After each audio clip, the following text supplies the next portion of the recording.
I'm Dr. Samir Desai, author of The Successful Match. I often speak to residency applicants at conferences, at medical schools, at different institutions, and no matter where I go and who I speak to, whether it's US medical students or international medical graduates, one of the most common questions that I receive is, Dr. Desai, what do residency programs do after I submit my residency application? And this is a complex question to answer because residency programs are all different and they have in place their own system for evaluating residency applications. But even though these systems can be very different, we can broadly divide these programs into two groups. The first group are programs that do what we call a holistic review of applications. And by that, we mean that they will look at the entirety of the residency application. They will look at each component, and that includes your residency application, your personal statement, your letters, so on and so forth.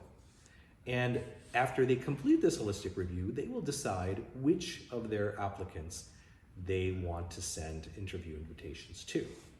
The second group of programs are not holistic in their approach, but they use what we call filters. What are filters? Filters are criteria that residency programs can set to screen applications. And so what they're trying to do with these filters is to take a very large number of applications and cut it down to a much smaller group. And then they will take a closer look at this smaller group to decide whom to extend interview invitations to. What filters do these programs use?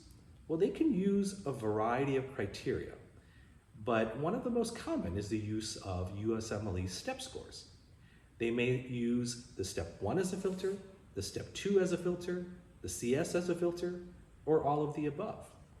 And the way that they do this is they will create what we call a cutoff or a threshold score. So let's say that this program has decided that they only want to interview applicants who have step 1 scores above 220.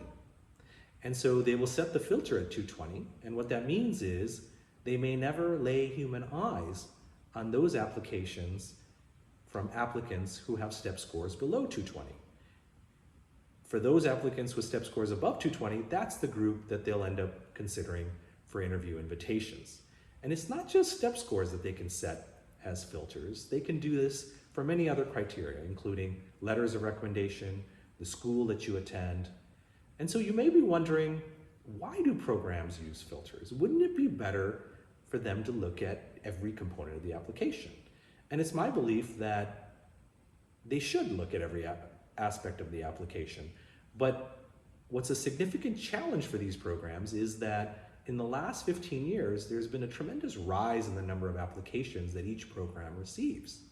And so in some cases, these programs are getting 1,000 applications, 2,000 applications, and maybe even 3,000 applications. And if they had a person looking at each application, let's assume that they received 1,000 applications, and let's say that it takes 15 minutes to review each application. That would mean that they would need 15,000 minutes, which is the equivalent of 250 hours. That's a lot of time, and a lot of programs don't have those resources and don't have the manpower to go through all of that. And so that is why they are using these filters. And it's not that the other components of the application don't matter to these programs, it's just that they matter at a later date in the residency selection process. And so there you have it, the two major forms and means by which these residency programs initially evaluate the residency application. And now that we've discussed what they would do with your application after they receive it, in future videos we will discuss how to maximize every component of your application so you can get what you really, really want, and that is the interview.